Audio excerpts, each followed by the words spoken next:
So it turns out that verb conjugation is hard. I just thought I would share that with you. So, welcome back to Puerto Rico Life. I just completed Spanish lesson number 3 with my Spanish teacher, and we started with verb conjugations. And you know what? I don't even know enough about them to even begin to pretend to tell you how they work. So, this video is not about verb conjugation or even about Spanish. It's more about my thinking on Puerto Rico. So, here's the update on my move to Puerto Rico. So, first off, some people who were very kind to share in the comments some processes for how to move a car and what to think about when moving a car have convinced me it's at least worth thinking about moving the Mustang. I've been driving around the Mustang and I love having the top down and having to feel the breeze in the air and the sun. So I think a convertible Mustang in San Juan would be like really, really great. So still haven't decided exactly when I'm going to move or how that's going to work, but I have decided I will be making a trip to San Juan in May for at least a couple of weeks, possibly for an entire month. Still working out the details on that, but I need to, start getting to know neighborhoods, learning where things are, meeting with real estate professionals, meeting with people that and that can give me advice on what I need to do to establish residency, to get my driver's license, all the kind of stuff you have to do when you're moving. So I just wanted to stop by here a second, share with you all that I still am moving forward with my plan to move to San Juan. I have made some progress on the health insurance front.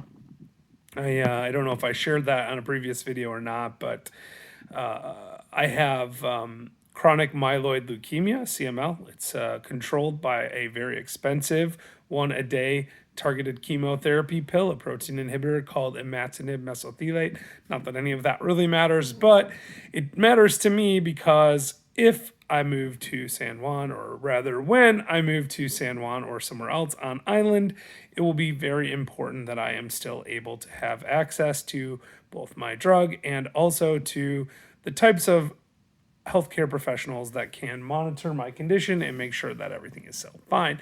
Now, it's been controlled for like 12 years. I see an oncologist in Michigan about one time per year.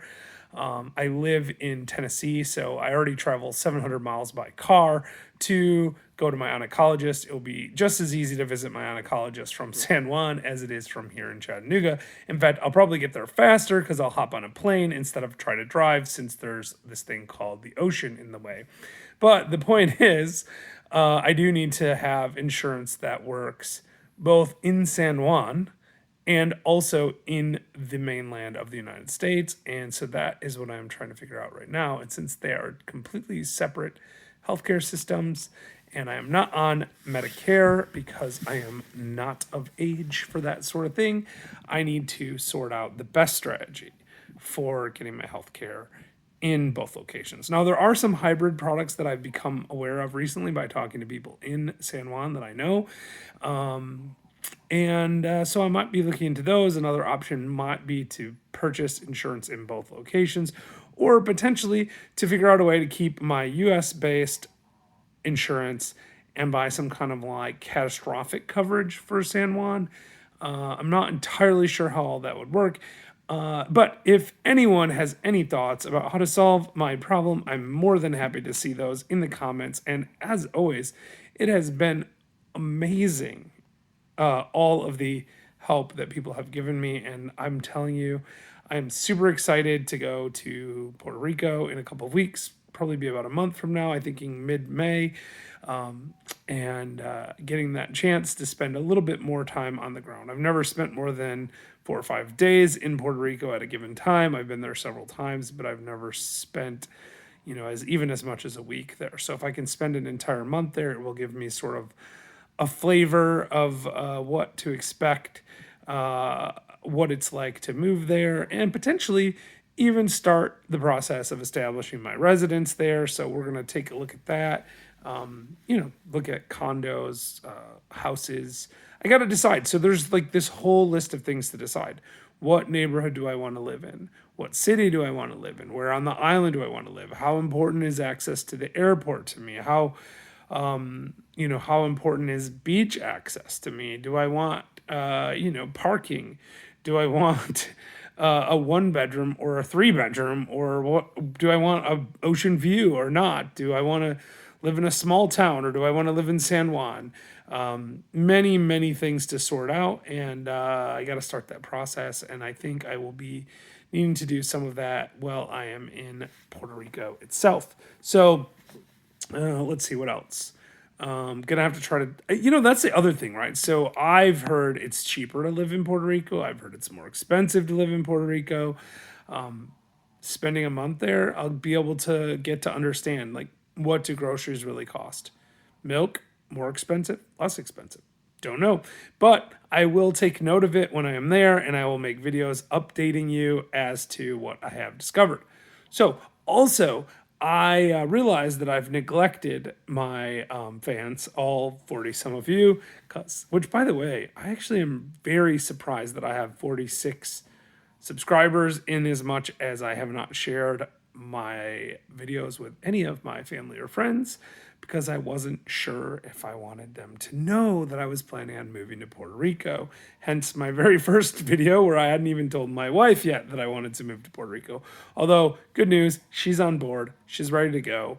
And we're probably targeting a January move for 2022, but I'm still contemplating the possibility of moving before that, maybe as soon as the middle part of summer. So anyway, if anyone has any thoughts on that, or anyone knows the answer to how residency works in Puerto Rico, particularly concerning Act 60, if I'm going to get a grant from the government for taxes, I need to make sure that I have residency correctly sorted out. I know that in general you have to be more connected to the island than to any other place, and you have to spend at least 183 days there per year, which is slightly more than half. I, of course, intend to spend much more than that, because if I'm going to move to Puerto Rico, I'm actually going to move to Puerto Rico. I suspect I'll be on island somewhere around 250 days a year, which is about how much I spend here in Chattanooga right now, except for during the year of 2020, in which case coronavirus kept me home a lot more. But even still, I think I was gone about 40 or 50 days. But the point is, I'm digressing. What I'm wondering is, if I were to move in, say, June 1st, would I then be required to still make 183 days in 2021, which would mean I'd have to be there pretty much every day the rest of the year, and that might be difficult for me, given the fact that I'm still in the process of moving and fully establishing myself, and have medical appointments in Michigan and things like that I have to address. So would I have to be there 183 days, or would I only have to be there slightly more than half of the remaining time of the year, say like 100 days or whatever it is? Like, if I were to move July 1st, the halfway point in the year, let's say, would I have to be 93 days instead of 183 days? Because if you have to be there 183 days starting, June 29th, that means you have to be there every single day for the rest of the year. And that would be difficult in my situation. So if anyone knows the answer to that, please let me know. And before I forget, if there are any topics about moving to San Juan or moving to Puerto Rico in general that you would like me to cover, please put those in the comments. Send me a message on my email, which is also in the show notes here. And I will do my best to address any and all issues that people bring up, because I have to learn all these things anyway, and you might even have a question that I have not yet thought of, and I would love to hear those. So, hope you guys have a great weekend. Today is Saturday, April 10th, I believe. Oops, sorry about that. That is a terrible use of my phone, but my watch is, for some reason, messing up. Yes, it is April 10th, and I look forward to talking to you again, perhaps as soon as tomorrow. Let's see. Should I practice? I think we'll end by sharing with you one last thought. I've wanted to move to the Caribbean in particular for many years now. I love being around the ocean. I love diving, snorkeling, walking on the beach. I love the weather. I love the culture.